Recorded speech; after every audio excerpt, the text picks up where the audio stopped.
नमस्कार दोस्तों, आप सुन रहे हैं प्यारनामा और मैं हूं आपकी दोस्त और आरजे।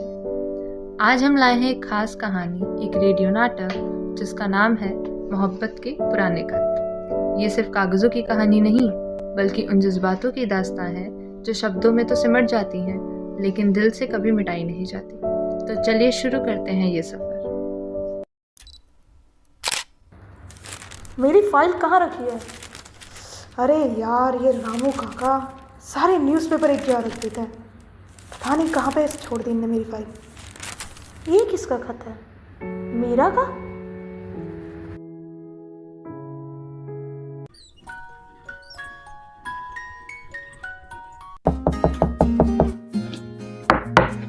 कैसी हो मीरा?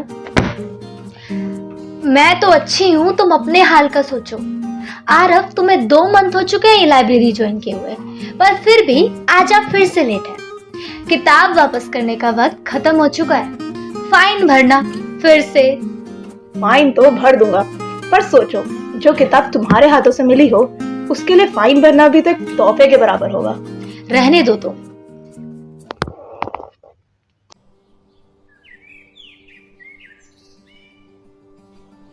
मेरी चिट्ठियां अलग थी।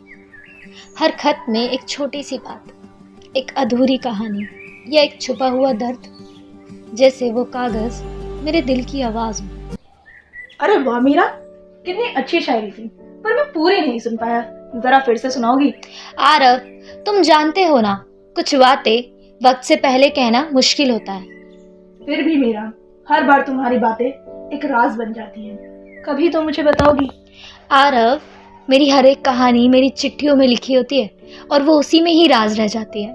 तो कब पढ़ पाऊंगा मैं उन चिट्ठियों को? आरव, कहा ना, कुछ बातें वक्त से पहले कहना मुश्किल होता है।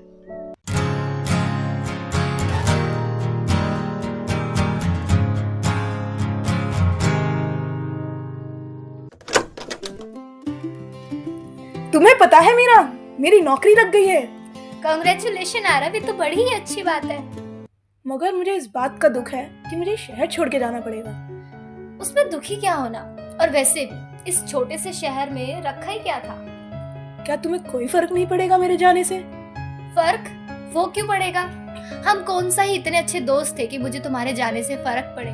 और वैसे भी तुम मुझे सिर्फ परेशान ही किया करते थे। अब मैं कम से कम अपना काम आराम से कर तो पाऊंगी, और मेरे पास इतना वक्त ही नहीं होगा कि मैं आपको याद कर पाऊं।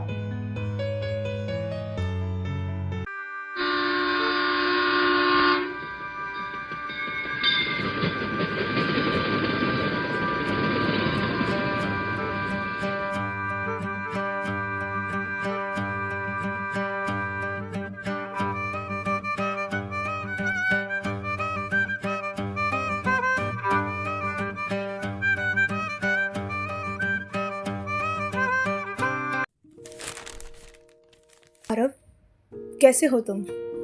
मुझे तुम्हारी चिट्ठी मिली, जिसे पढ़ने के बाद मुझे ऐसा लगा मैं एक सपना देख रही हूँ। मेरी हर कहानी, हर राज जो मैं अपनी चिट्ठियों में लिखा करती थी, वो सच हो रहे हो। और अगर तुम ये पढ़ रहे हो तो सुनो, मैं तुमसे मोहब्बत करती हूँ, और तुम्हारे हर सवालों का जवाब था मेरे पास, पर कभी बोल ही नहीं पाई। पर जब से मुझे पता चला है कि तुम भी मुझसे मोहब्बत करते हो, मैं तुमसे मिलने का इंतजार नहीं कर पा रही। पर फिर भी सब्र रखूंगी। पर तुम्हें पता है, मेरे मन में एक और सवाल आता है, अगर सब्र कर कर भी कुछ नहीं मिला तो?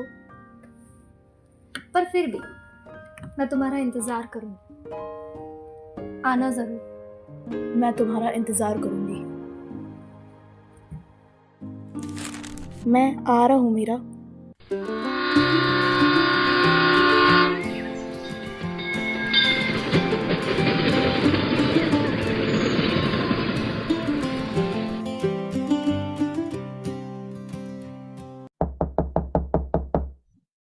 हाँ जी सर, बताइए। मीरा कहाँ है? मुझे मीरा से मिलना है।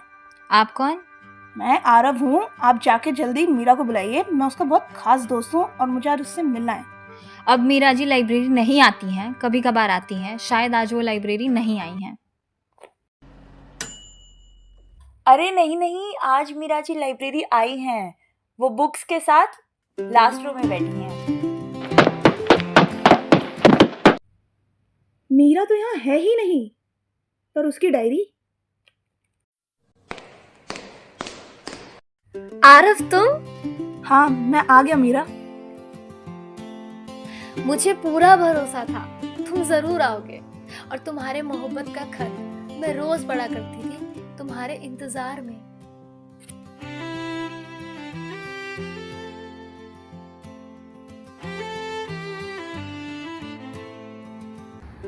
तो दोस्तों, ये कहानी थी मोहब्बत के पुराने खत। आरव और मीरा की ये दास्तां हमें ये सिखाती है कि मोहब्बत चाहे जितनी पुरानी क्यों ना हो, उसकी खुशबू हमेशा ताज़ा रहती है। हम ये उम्मीद करते हैं कि ये कहानी आपके दिल को भी छू गई होगी। ऐसे ही और कहानियों के लिए बने रहिए प्यारनामा पर। मैं आपकी दोस्त आपसे इजाज़त लेती हूँ। शुक्रिया और खुदा हाफिज़।